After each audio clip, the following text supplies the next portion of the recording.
Hi there. Um, my name's Steven, and I'm a first year PA student. And this week was my first week back, or second week back actually, from spring break. And I had some really cool stuff going on in school and outside of school as well. Um, I had a rheumatology exam.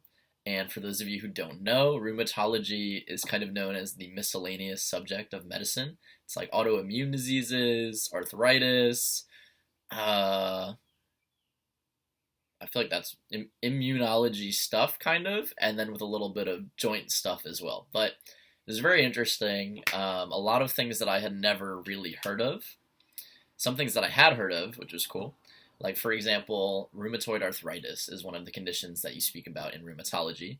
And my girlfriend last year volunteered at a camp for kids who were suffering from juvenile rheumatoid arthritis. And she knew all about it, and she told me all about her experience there. So being able to read, I think there was like a 130 slide PowerPoint, not to freak anybody out, um, about like juvenile rheumatoid issues. One of and 30 of 40 of those slides or so was about rheumatoid arthritis in kids. So being able to read that after hearing all of my girlfriend's stories was a really interesting experience.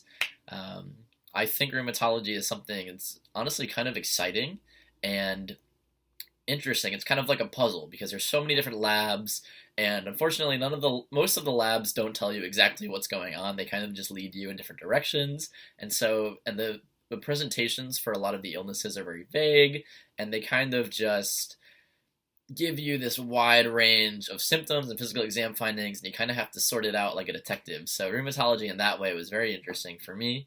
I can definitely see I can see like working in a rheumatology practice or something like that in the future. Um, what else did I do this week? So this week was an interesting one. I lost my wallet. So unfortunately, I spent a lot of this week kind of looking for my wallet at different places that I'd been that day.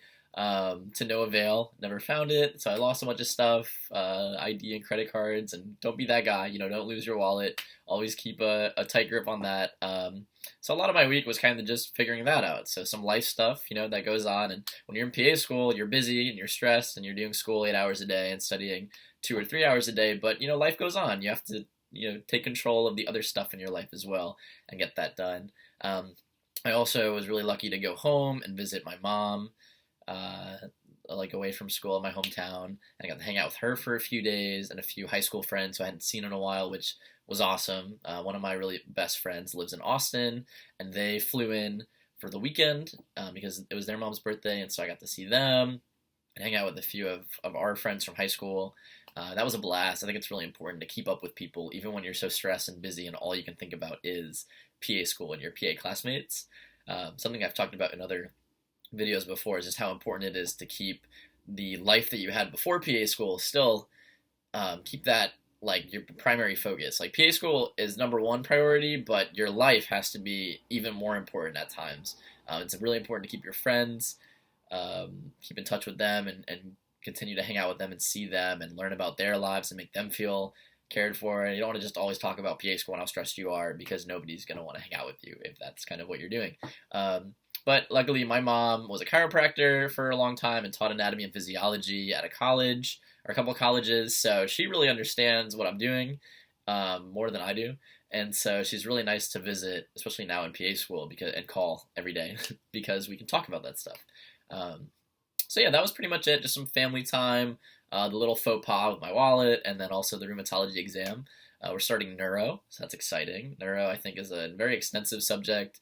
It's another one that can have some very vague stuff that you kind of have to chip down and find the actual answer to a lot of things. But I will talk more about that in my next video. Thanks for watching.